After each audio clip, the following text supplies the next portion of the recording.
Berserk Deluxe Edition, Volume 2, the one that covers the opening portion of the Golden Age. Well, I think we got the opening segment of it with like Guts' backstory in the last one, but we did uh, pick up right where we left off with, I believe, yep, Berserk in a nutshell. The very first page, you see our waifu Donovan doing his thing with Guts. It's quite something to behold. If you're not aware, in the last volume, Gambino hired. No, Gambino was paid money to sell off Guts as a sex slave to this guy. So that's how this volume kicks off with Donovan explicitly raping him, like just setting the tone for Berserk and like what is gonna happen going forward. And I am increasingly growing fond of this. I like the artwork. I like the sort of traumas the characters go through. It's intense. It's fun. Um, I do think this is the thing that kind of gets me. Like, I am increasingly becoming a fan of Berserk. Like, I do think I really, really like the series. I like the characters. I like the artwork. I like the story. I like pretty much everything about it. But I feel like, reading this and experiencing it in its proper manga form for the first time, like, I just cannot help but think that, like, I kind of.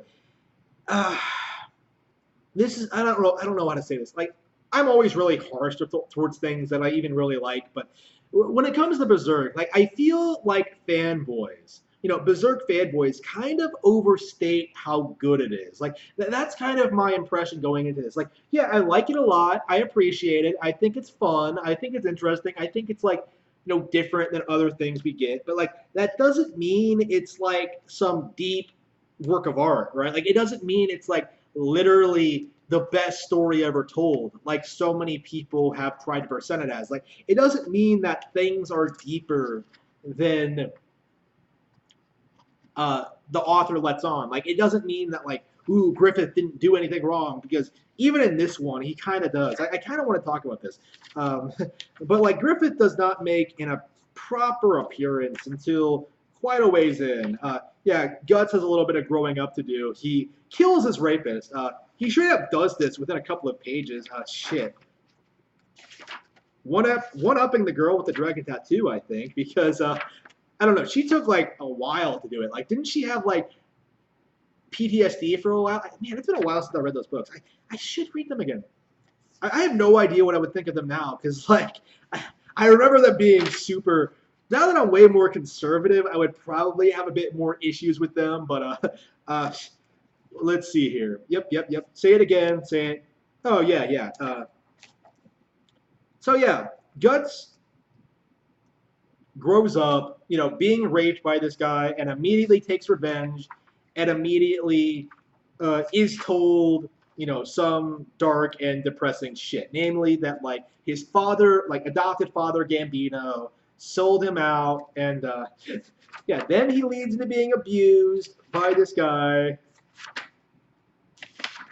and then they sort of, then he's like driven off, by this abusive guy, and then he sort of meets the Band of the Hawk, right? Like, Guts defends himself, kills this guy, runs off, and meets the Band of the Hawk. Yeah, that's what happens in. Is that the first volume? No, the Golden Age, Chapter 3. Like, I need to get these volumes and chapter things sorted out, because I have no idea. Okay, so chapters are the Deluxe Edition 2. So it's not a volume. It's like the Deluxe Edition 2, which is like a collection of the volumes. So I think this is a collection of volumes 4 through 6. Yeah, it took me a while to find the time to read this one, so I'm just refreshing my memory here real quick. Yep. Like, again, I really, looking through it, just like glancing at it, like, you can tell. I mean, look at this shit. It's awesome, isn't it? Let's see. Maybe I could show it a bit more. Would I get copyright shredded for showing a manga out of context? Yeah, so you see all this crazy shit with Guts getting abused. He escapes, and then is exhausted, gets attacked by fucking wolves. A day in the life for Guts, huh?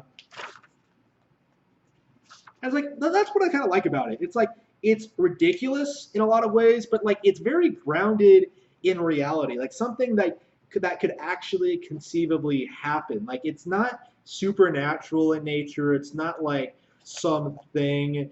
Um, it's not like he's cursed or anything. Like this is just some ridiculous. I mean, maybe it's just some ridiculous situation this character finds himself in, and it turns him into this super powerful swordsman who's like destroying people several times his size. And that's the weird thing. Like, I think in the movies he was older than this. Like, I think at this point he's supposed to be like, what, 15? It's so bizarre. I was not expecting him to be. I think he looks older in the movie, right? Uh, Again, I saw the movie first. I just whatever. So yeah, he sort of establishes himself as this, wandering swordsman who has no ties to anyone, who doesn't really trust anyone, or has no one to really look out for him. He's just some crazy ass kid with like a giant sword who draws the attention of Griffith the White Hawk. Maybe should I keep showing pictures? It's kind of awkward, but Griffith. I don't know. Like I got the impression Griffith and Guts were the same age, but apparently not. Guts looks really young in this. Um, yeah. So what happens is that like Griffith sort of establishes himself as, um,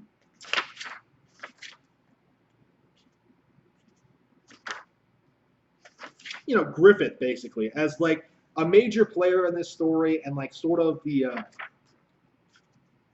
the major thing. Like this is of course the Golden Age arc, which is like sort of establishing just what their relationship was like and just how the whole femto thing happened and just what happened in the very distant past and just what we're gonna have to see just what that results in, right? But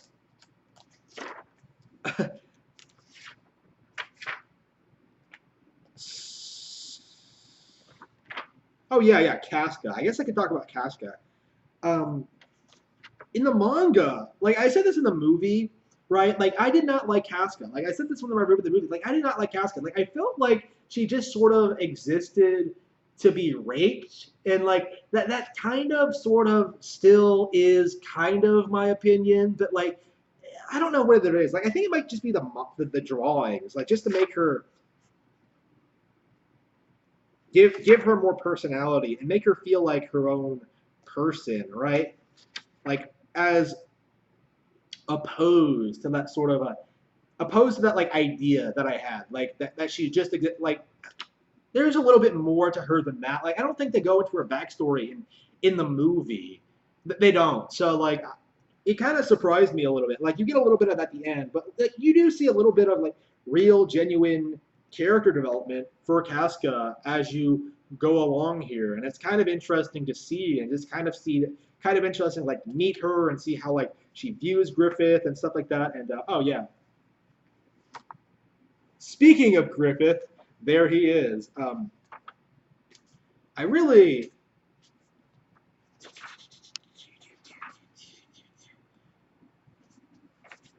So yeah, basically what happens is that like Griffith, Guts impresses him and sort of establishes himself as the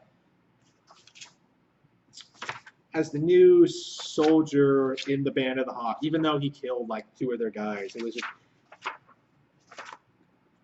like one of the weird things about Griffith, like they kind of do. Well, I guess the author kind of emphasizes these kind of weird, pleasant shots. I keep noticing that, right? Like this is what I'm talking about here, where he kind of does this thing where he kind of makes Griffith look, downright pleasant. I guess is the way to put it. Like as opposed to like, let me see where they can find it. Like the exact opposite of that image. It's in this volume. I just gotta see.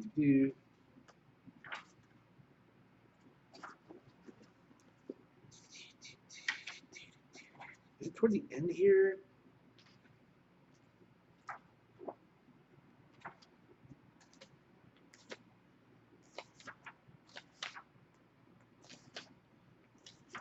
see here.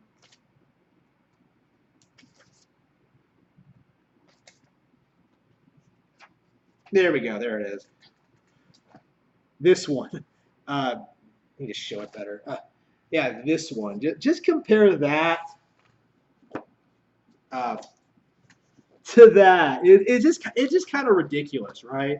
Just kind of ridiculous how the different kind of facial expressions he has. It's kind of I don't know, like I don't want to say it's trying too hard. I don't know, like it's just kind of weird how it kind of goes back and forth like this. Like again, these drawings are just kind of it gives the character almost seems kind of man, how do I put this into words? They really try to emphasize the character's different aspects. Like you can see how charismatic he is. You can sort of why people see why people like Guts follows him. Like that's one of my big complaints about it. Actually, is that doesn't go enough into the other members of the Band of the Hawk and why exactly they're following Griffith. At least at this stage, like you mostly just get Casca and Guts. You have all these characters. You can kind of see Griffith's charisma and his evil, but that's kind of the thing here is you can kind of see it. It's kind of there. It feels in the manga like it's almost not fleshed out enough, right? Where you go from the Golden Age, right? You go from this segment, right, where Guts fights Griffith to the time skip. I believe it's the time skip.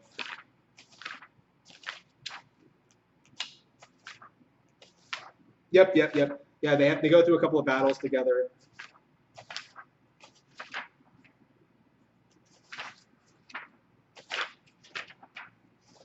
Like it really does feel like it kind of jumps around a bit. Like you should have had a bit more time dedicated to establishing Griffith's how Griffith behaves while he's with the Hawks. Then like contrast that with how he deals with Zod, and then how he deals with court life. Like that's one of the things that they kind of tell you certain things about Griffith rather than like showing you them, especially when it comes to like his relationships with characters that aren't Guts, right? Like how many times does he like directly interact with Casca? Like not a whole lot, and yet she's completely devoted to him, and that's kind of her establishing character arc, and that's kind of the point, really. Like again, I'm not. It's probably because of the art and how detailed it is, and how they just kind of want to get from point A to point B as quickly as possible. But it's just one of those things. Like it's a lot like Fire Emblem Three Houses in that way, where like it feels like it should be more fleshed out in certain aspects. I just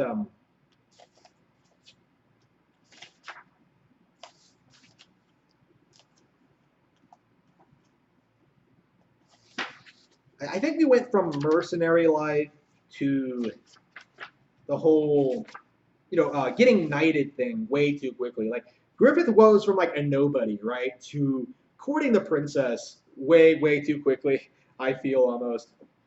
And let's see here. That's another thing I wanted to talk about. Oh yeah. The build up. That was one of the things. The build up to the dream, right? Where I feel like, oh damn, that smile is so creepy. Look at that. Isn't that horrifying? Worse than Femto for sure. Griffith is like, yeah, it just kind of he just kind of says it for like no real reason. I will get my own kingdom, as opposed to there being like a proper build-up. It just sort of comes out of nowhere, and it just sort of like goes into this segment. This is just kind of his motivation, is that he just wants a kingdom, and it's just He just kind of does. That's it. And some people like that, but it feels like uh, at this point you still didn't know enough about him, right? Like it feels like it just kind of came out of nowhere.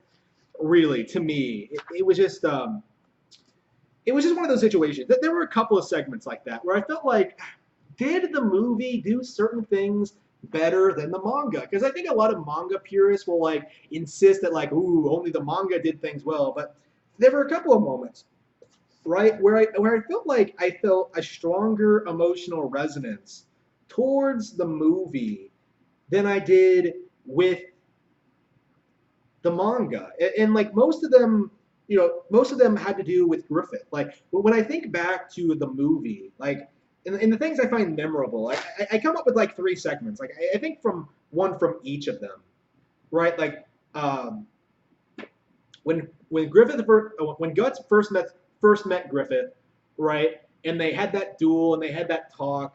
Like in that one, it really in the movie it felt like it was giving it a lot of personality and it was giving it a lot of like this intensity. It was giving it a lot of this very real emotion behind it. And I just didn't really get that out of the manga. I feel like I was just looking at it again. I didn't even stop to look at it because it just sort of happened, right? I just like there are no like rolling green fields.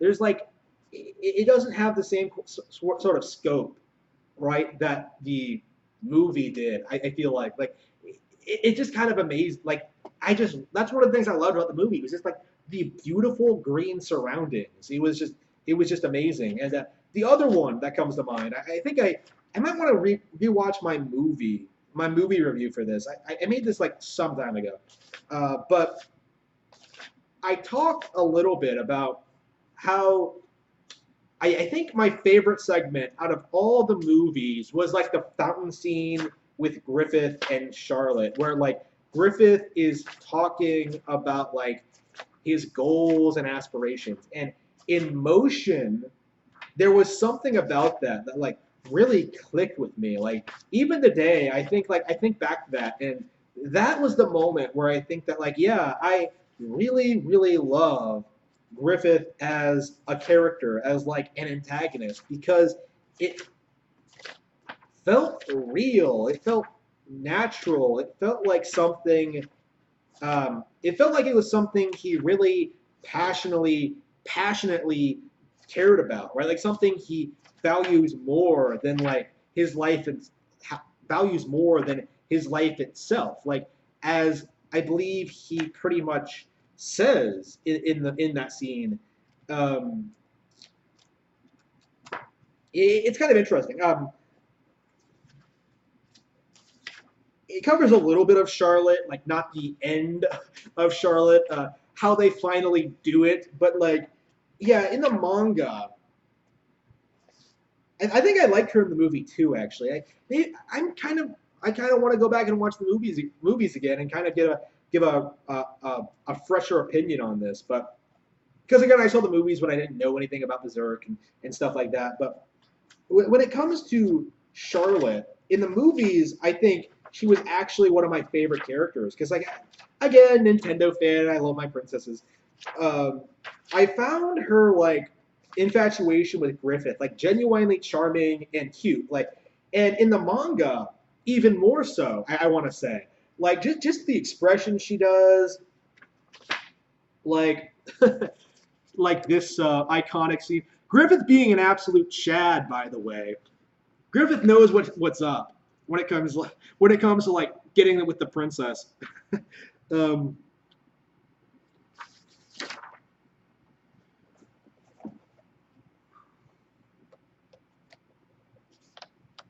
they talk like what 3 times that he has her like completely around his finger like that. That's kind of impressive. Uh,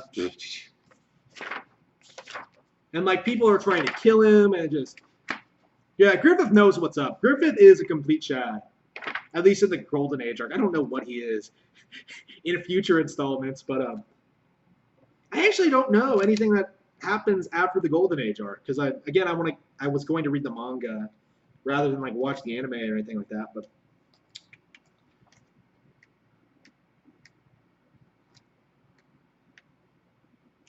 So yeah, fountain scene. It ends around the point that. Oh yeah, yeah. It ends on the Casca sequence where. Oh yeah, it ends with Shrivet's evil smile. um,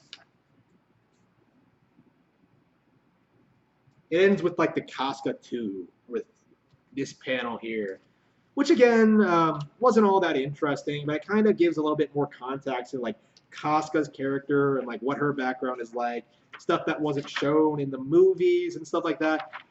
Uh, yeah, I really liked it. Like, in spite of this being like mostly, almost entirely material I have seen before in some capacity, like I found myself really, really enjoying it. Like, I don't think I liked it as much as the first one, right? The one where like the Black Swordsman arc. That's one of the things. Like, if I gotta like the Black Swordsman arc more, that first segment in Volume One more than I like the Golden Age. I don't know. I think I will because I kind of like the whole demon hunting aspect, and that's not really a thing in this at this point in the story. So we're gonna have to see how things develop from here. Oh yeah, Casca titties. Can't show that on YouTube.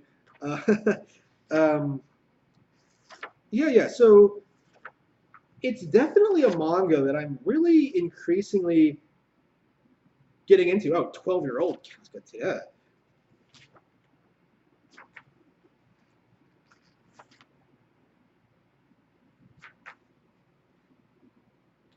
How old is Griffith exactly? He looks way older than Casca. It's just so bizarre. Okay, it kind of comes out of yep. So yeah, so I'm gonna have to wait until November for Volume 3 and March for Volume 4. Volumes. What am I talking about? The deluxe edition for the collection of the volumes because I'm too kind of addicted to these like giant spreads. Like I just love them. I don't think I want to buy the actual paperback manga, like because they just don't look as cool, and I just like having this on my shelf. It looks awesome. It's impressive. Uh, again, I love the size. I love the feel of it. Again, this is like this volume is like gigantic. I just love it. Yeah, yeah. So that's my thoughts on Berserk. So far I'm getting increasingly up to date on it. I'm getting caught up. I have a lot more to do, obviously, like a lot to catch up on. But maybe the manga will actually have a new chapter by the time I'm caught up. So we'll have to see just um, how things develop from here. Uh, I mean, this has been running for like 30 years. I'm surprised there are so few volumes. Like what, 39 volumes? That's ridiculous. I'm already on volume 6. I already finished volume 6. So man, what happens after this point? I have no idea, honestly, and I'm kind of excited for that. I hope. I'm not sure. I'm not even sure when the Golden Age ends, or is the Eclipse its own arc? I think it might be. Um, Whatever. I hope Volume 3 covers the Eclipse, and then Volume 4 kind of goes into new material I haven't seen before. Because um, I definitely am anxious to see some what I think of stuff I haven't really seen yet, right? Because this is stuff that I'm familiar with. I know the story. I know how it plays out. I'm enjoying it. At this point, I just want to see something new, right? I want to see where the story goes from here. I just cannot wait to read some more Berserk.